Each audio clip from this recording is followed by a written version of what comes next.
la justice restaurative qui permet entre les deux parties une médiation et la possibilité de se parler. Et donc, moi, j'ai sollicité ça.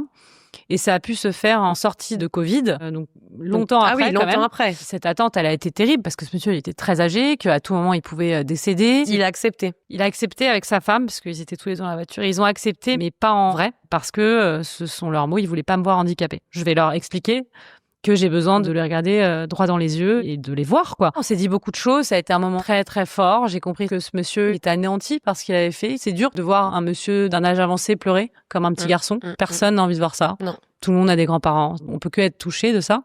Ça m'a marqué parce que c'est difficile de voir ça et qu'on sort de cet échange en se disant mais quel gâchis, quoi, pour tout le monde en fait. Et ce monsieur, il m'a dit des choses très fortes qui m'ont aidé aussi. Voilà, s'il y avait une loi, je l'aurais respectée, notamment. Et il y a vraiment eu un avant-après cet échange avec ce monsieur. Je pense que j'ai lâché une part de la colère que j'avais contre lui, bien sûr, parce que ça restera toujours le conducteur qui m'a pris ma jambe.